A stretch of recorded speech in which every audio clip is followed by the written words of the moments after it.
sa inyong lahat. Assalamualaikum sa lahat ng ating mga kababayan sa Middle East. Po ko malagang bisita ngayong oras na ito dito po sa aking bahay. Okay? At nais ko siyang ipakilala sa inyo. Okay? So, hindi natin papatagalin. Okay? Okay. Ito po siya ngayon. Pakikilala ko sa inyo. Yan. Alam po yan. Hello. Yan. So, magandang umaga po sa lahat sa inyo. Ipapakilala ko po sa inyo si Congressman Ron Salo ng Kabayan Party List. Siya po yung sinasabi ko sa inyo na isa sa mapagkakatiwalaan po. Ayan, okay. Maraming salamat, Kabong. Magandang umaga po sa lahat po ng mga kabayan po natin dyan sa Middle East. At yung sa ibang dako po ng mundo, magandang hapon siguro at magandang gabi sa iba. Pero dito sa Pilipinas, magandang hapon. Maraming salamat po, Kabong, sa opportunity na makapasyal sa iyo. At natutuwa po ako na malaman na talagang magaling ka na. Ay nakaupo ngayon sa Kongreso bilang isang party list po ng Kabayan Party List. Okay? Siya po ay narito sa aking bahay ngayon dahil po sa aking imbitasyon sa kanya para po gusto ko siyang ipakilala sa mga OFW. Kilala po siya, pero hindi po siya yung tipo ng katulad ng iba na mahilig maingay. Pero siya po ay nagkatrabaho talaga. Nais ko po na sabihin niyo po ang lahat ng meron po sa kabayan para malaman ng ating mga babayang OFW.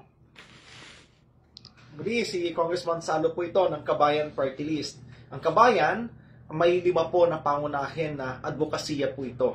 UKA for kalusugan, BA for pabahay, YAN for kabuhayan, plus 2, edukasyon ng OFW and seafarers concerns. So, lahat po ng mga advocacyang ito, may mga batas tayong naisulong at may mga panukalang batas pa tayong mga sinusulong. Una, sa kalusugan. Kung matatandaan po ninyo, o kung familiar po kayo sa Universal Healthcare, ang iyong pong lingkod ang isa sa pangunahin na nagsulong po nito. Ang Universal Healthcare ay nagsisigurado na lahat ng Pilipino ay covered po ng PhilHealth. May batas din po tayo ang Philippine Mental Health Law. Isa rin po tayo sa nagsulong nito. May Cancer Registry Bill po tayo. Kasama rin po tayo sa pangunahin na nagsulong nito. Ngayon, may batas pagdating sa pabahay, yung batas na nagkikreate ng Department of Housing and Human Settlement na siya po ngayon nag-undertake na tatawag po natin na 4PH program para sa mga pamilyang Pilipino. Isa rin po tayo sa pangunahin na nagsulong nun. Then, pangatlo, sa kabuhayan, marami rin po tayong sinusulong na mga panukala rito at ang natutuwa po nating sabihin na batas ay yung tinatawag po natin na Salt Industry Development Act. Ito po yung nagde-develop o nagbibigay po ng higit na pamuran para palaguin muli natin yung industriya ng asin sa Pilipinas. Dahil marami po sa mga kababayan po natin ay nawalan na po ng access o trabaho, opportunity para makapaghanap buhay po doon sa mga pampang. At syempre, nasa na po sila, most likely, ay nakikipagsapalaran po sa Manila o ibang mga city centers. Kaya ito pong batas po nito ay magbibigay po ng opportunity para magkaroon po sila ng trabaho muli doon sa mga kanayunan. Pagdating po sa edukasyon, kasama rin po tayo sa nagsulong na tinatawag po natin na Universal Access to Quality Education, kung saan lahat ng mga Pilipino ay pwede mag-aral sa public schools hanggang kolehiyo. Libre po ito. Ngayon din, mayroon tayong batas na tinatawag po na Transnational Higher Education. Kanina lang po, bago po ako punta po rito, nagkaroon po ako ng isang diskusyon sa isang foreigner tungkol po dito sa batas po nito dahil ang adikain po nito ay lalong patasin ang kalidad po ng edukasyon sa Pilipinas. And ngayon naman po sa mga private schools, yung tinatawag po natin na IGASPE. Ito po yung pagpapalawig ng suporta na ibinibigay ng ating pamahalaan sa mga private schools dahil ang dami-dami na po nagsasara po sa kanila. Nais po natin na lakihan po yung suporta na naibibigay po ng ating gobyerno. Ito po yung mga policies. Pero may mga programa rin po tayo pagdating po syempre sa... At nga pala, sa mga seafarers po natin, itatag po natin ang Magna Carta Filipino Seafarers. Batas na po yan. At tayo rin po ang isa sa pangunahin na nagsulong po niyan. Natutuwa po tayo dahil nung nakaraan, yung industriya, ang tawag po nila sa atin ay the father of the Magna Carta Filipino Seafarers. The same doon sa Salt Industry Development Act na pinush po natin, ang tawag rin po ng industriya po sa atin, the father of the modern salt industry. So natutuwa po tayo sapagkat itong mga pangalan nito, tawag po nito, ang nagbigay po nito, hindi po self-ascription, hindi po yung kinlaim ko lang, kundi ibinigay po ng iba, yung mga nasa industriya na siyang o stakeholders na makikinabang sa mga batas po nito. Pagdating po sa mga programa, mayroon po tayo syempre sa kalusugan, may medical assistance po tayo dahil alam naman po natin kahit libre yung PhilHealth, may coverage ng lahat, kinukulang pa rin. So may funds naman po tayo para dyan sa mga piling mga hospital. Pagdating po sa pabahay, tutuwa ko pong sabihin po sa inyo na ongoing po yung pag-aayos po natin, yung housing project po natin para sa mga OFWs po natin sa may Calawag, Quezon. Medyo malayo, pero I hope yung mga nasa Calawag at mga karatig na lugar magkaroon sila ng opportunity na magkaroon ng sariling tahanan. At wino-workout din po natin, ongoing po yung pakipag-usap po natin sa Pagsanhan, Laguna. Medyo malapit-lapit po ito, yung mga OFWs, mga seafarers, na nais po na maging kabahagi nitong programa po ito. Hindi po ito libre, may bayad. Pero sinisigurado po natin na sa mababang halaga at di kalidad. Pagdating po sa kabuhayan, of course, may mga program po tayo related po sa livelihood projects. Ina-undertake po natin to with DOLE and with DSWD. Pagdating naman po sa edukasyon, may education assistance po na binibigay both sa CHED at sa TESDA. And sa OFWs po natin, of course, yung housing project natin, yung mga assistance kapag nagkakaroon sila ng mga issue para makauwi kagad. Nagiging conduit din po tayo doon sa programa ng ating gobyerno, particularly ng DMW at ng OWA. Ayan. Sir, marami pong tanong ng ating mga OFW. Kayo po, kung sakaling sila po ay humingi ng tulong sa Kabayan Party List, katulad ng inyong mga binabamagit, yung pabahay, at kung ano po ang programa nyo, importante sa kanila ngayon kalusugan. Marami po kanila may sakit na. Paano po sila lumapit sa'yo? Pwede po ba as me gumawa ng tulay para makalapit sila sa inyo through Kabong and through Kabayan Party List para makapagsilbi sa mga OFW? Kasi marami po sa kanila sa aking mga pagsabot nila, gusto nilang maramdaman na mayroon talaga mga tao katulad nyo na sa gobyerno na talaga tumitingin sa kanila. Kasi, alam niyo po, napagod na po maraming overseas worker na hindi sila napapansin. Katulad nga marami ngayon sa mga mga nakakasakit, ultimo, pambili ng gamot, and ngayon, marami ngayon mga iba't ibang klase ng problema ang mga OFW. At naghahanap sila na talaga masasabi nila, nakakampi nila. Through you, ano po pa ang inyong magandang ibigay para sa mga kababayan natin OFW? Una muna, hindi ko nabanggit po kanina, kasi ang nais po natin ay matagalan yung suporta natin sa mga OFWs po natin. Tayo po ang isa sa pangunahin na nagsulong ng Department of Migrant Workers. So, may bahay na po yung mga OFWs, quote-unquote, may isang dedicated po na departamento na mag-aasikaso sa concerns ng mga OFWs po natin, kasama po yung mga seafarers. Ang gipong lingkod, ang isa po sa pangunahin na nagsulong po niyan.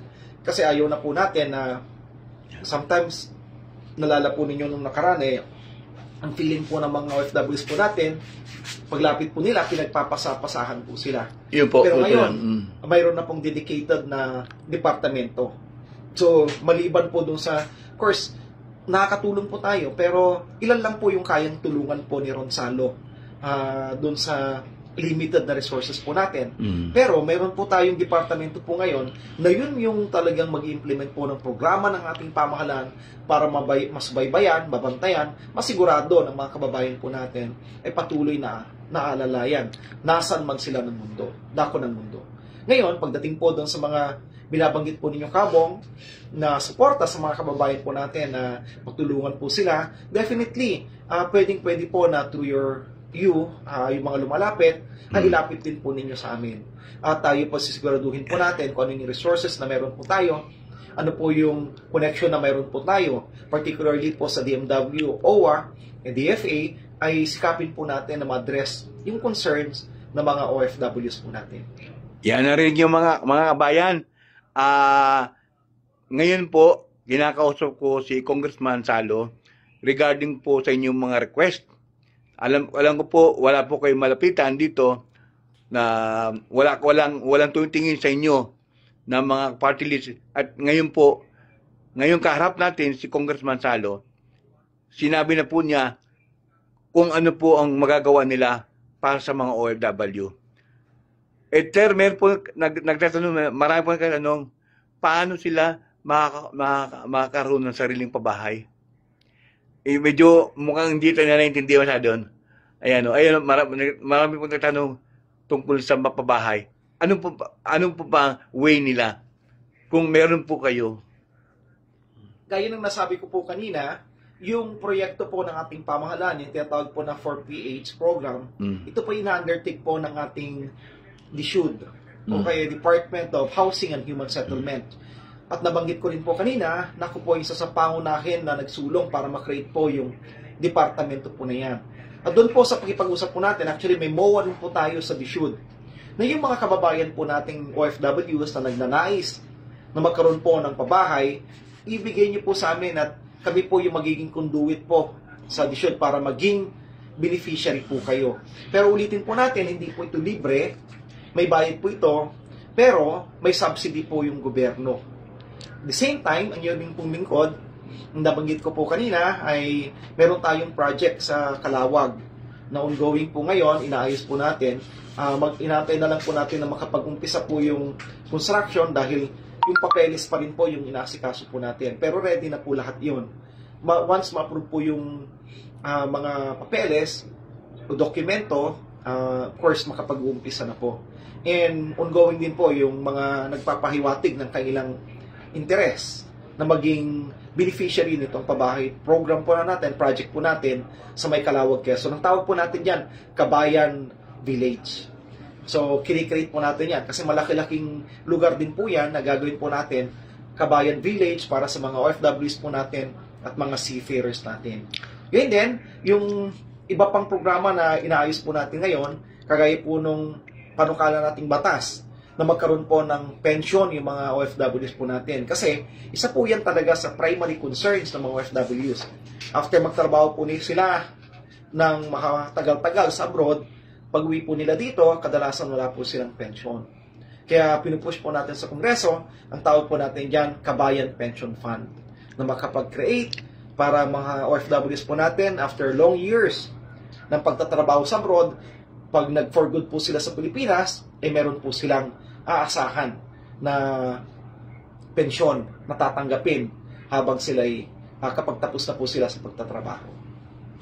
Sir, mukhang may mga nagtatanong dito. Ang sabi po nila ito, baka man daw ngayon mo lang ginagawa dahil panahon na nga baka raw pag nakupo kaya kalimutan mo ng mga OFW. Una-muna, ulitin po natin. Ang iyo pong lingkod, hindi nyo pa po ako kilala.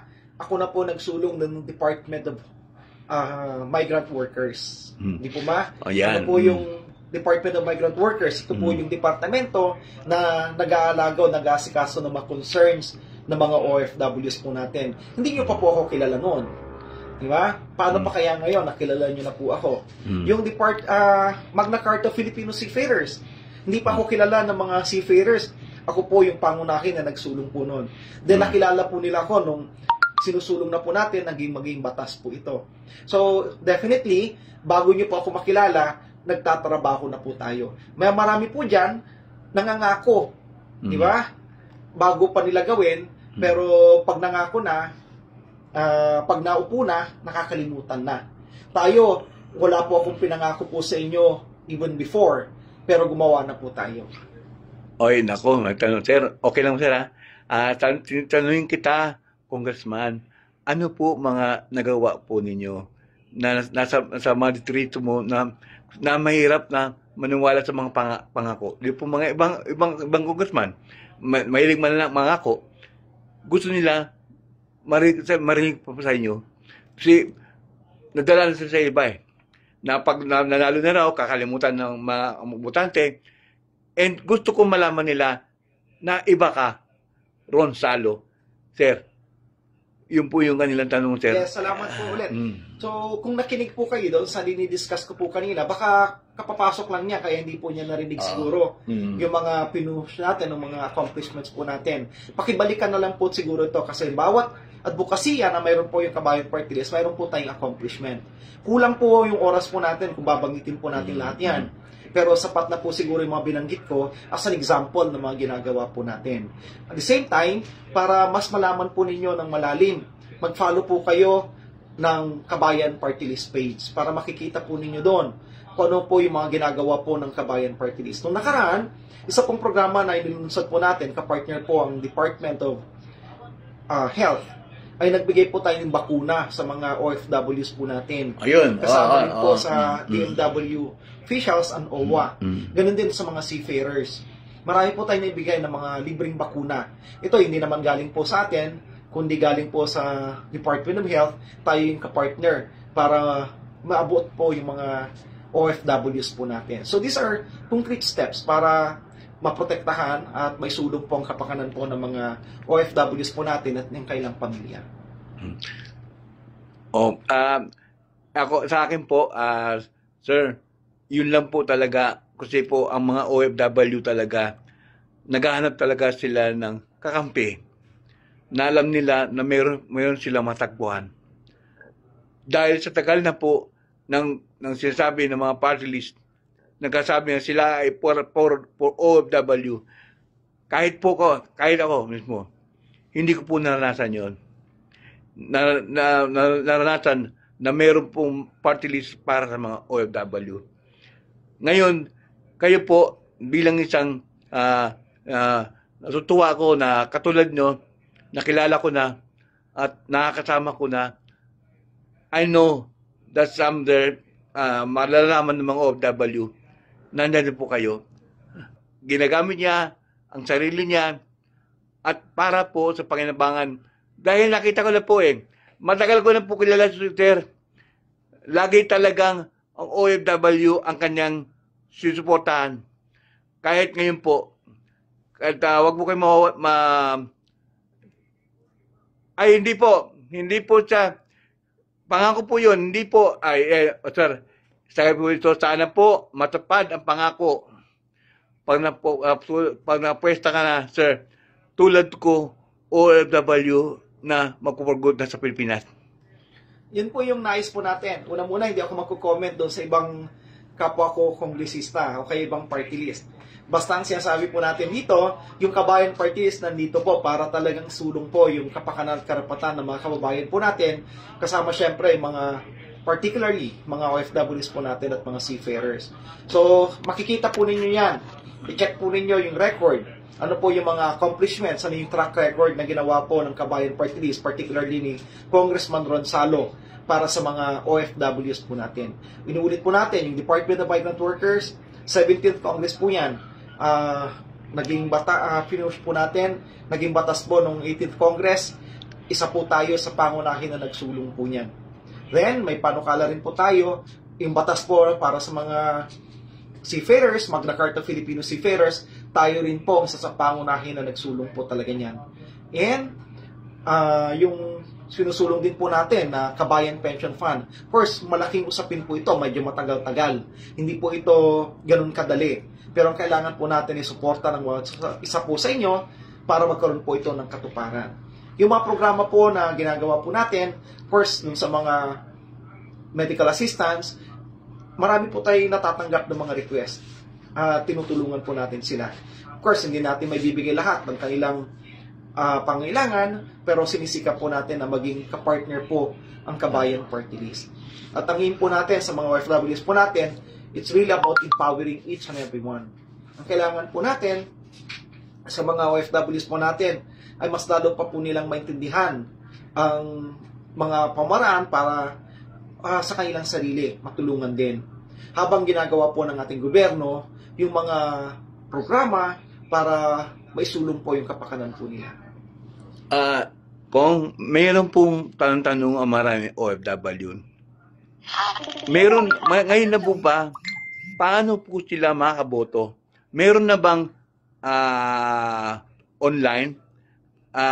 Hindi pa kaya paki-explain po sa mga OFW. Kasi yung iba, paano sila makaboto? Online voting na po ngayon, so hindi ko lang alam kung nakapagparehistro po kayo, no overseas voter po kayo. Kasi kapag nakapagparehistro po kayo, of course, mayroon pong binibigay po sa inyo na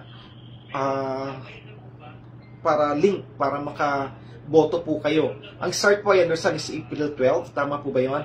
1 month before the actual election, ay pwede na pong bumoto online. Ang base po sa guidelines po ng COMELEC, ang papayagan lang na bumoto on-site ay yung mga may sakit, mga PWDs, o senior citizens. Pero all the rest, na mga kababayan po natin, if they're able-bodied, kailangan po ay bumoto po sila online. So, I hope matatandaan po ninyo, bago po ako magtapos kasi kailangan ko pong pumunta sa next appointment ko, Kabong. Pasensya na po kayo. Pero marami pa namang pagkakataon na i-suppose na ibibigay niyo po sa akin. Yes, of course. Para makausap po natin yung mga kababayan po natin, mga kabayan po nating patuloy na ipagsapalaran sa ibang bansa. Ang number po natin ay 120. Alam ko po na maaaring ba po sa inyo ay tumataas po yung presyon. Pinag-uusapan at naiinis po kayo kuminsan dahil sasabihin po ninyo yung mga iba dyan puro pangako ang ginagawa pero wala namang output. Yeah. Tumataas po yung presyon po ninyo pero ang normal na presyon 120. So dahil alam ko nasa normal po yung pressure po ninyo kaya magkakasama po tayo dito po sa 120. Kaya kapag bumoto po kayo, huwag po niyong kakalimutan 120, madali pong hanapin. Doon po sa balota, nandun po siya sa 4th column, pangalawa po sa taas. Madaling hanapin. At anyway, huwag niyo na pong isipin po yung iba dahil isa lang naman po yung pwedeng iboto po ng isang tao pagdating po sa party list. Sa dami po ng sumasali, 120 po ang dapat nating matandaan na numero. Ito po sa asahan po namin ang sinasabi nyo, Congressman, tulad namin mga dati OFW. Sir, maraming umasa inyo. Makakaasa po kayo dahil sabi ko nga po sa inyo, bago pa man po ako interviewin po ni Kabong, may track record na po tayo. Bago po ako humarap po sa inyo, hindi nyo pa po kilala, marami na po tayong ginagawa para sa mga OFWs po natin. Kaya rin po sa mga seafarers, bago po nila ako nakilala, ay gumawa na po tayo ng batas para sa kanila. Kayo po. So maraming salamat po sa inyo. Pupunta ko dyan. Okay. Pupunta kayo dito. Hello. Nandiyan po ba kayo? So mga kabayan po natin, ingat po kayo dyan, nasan man po kayo. At I hope you always find favor also dun sa mga amo po ninyo. Alam ko, kapag masaya po yung amo po ninyo, sigurado lalo rin po kayong sasaya sa trabaho. Yung kulang po, ilan po, nung po ako'y nagkasakit, isa po sa akin na suporta. At kilala po siya, alam mo po hindi niya bibiguin ang mga OFW sa pagsuporta. Yung pong sinasabi niyo, baka siya ay katulong ibang congressman na matapos mangako, wala na. Hindi po. Hindi po ganun pakilala ko sa kanya. Lahat ko po, nais ko po ingin sa inyo, si Congressman Ronsalo, ang kanyang kabayan party list 120. Huwag niyo po sana kalimutan sa darating na eleksyon. Maniwala po ko sa akin, kilala ko po siya, at alam ko po na hindi siya mabibigo doon sa nga pangako niya sa mga OFW. Sa mga may sakit, mga maliliit na bagay, sa abot po na makaya ni Congressman, iparating sa akin, iparating ko po sa inya. At makatulong siya sa mga OFW. Sir, at pasensya po kayo at pasensya po kayo ito pa na itong live ko eh. Yan. Ay, okay. So, ayan. So, Okay, maraming salamat po muli, Kabong. sir, pasensya na kayo. Dahil ako, isang kamay ko, hindi po masyado pero, naramdam. Pero, ako po ay nakakalakad ng kahit paano. Niyo po, ako nangyayari sa akin po, pero hindi po tayo umihinto. Katulad po ni Congressman Ronsalo, ang kanyang pagtulong sa mga OFW, andyan yan po. Sir, thank you very much, sir. Muli, maraming salamat po sa inyo. And prayers po para kay Kabong para tuloy-tuloy po yung kanyang paggaling. And sana, mas maging mabilis po ito para makapasyal po kami sa inyo. Makita po namin kayo in person. So maraming salamat po muli, Congressman Ronsalo ito ng Kabayan Party List. Lahat po naman po kayo ay kabayan ko. Nasaan man po kayong dako ng mundo. Kabayan Party List, 120 sa balota. Maraming salamat po. Pagpalain po tayo ng ating Diyos. Ingat po kayo.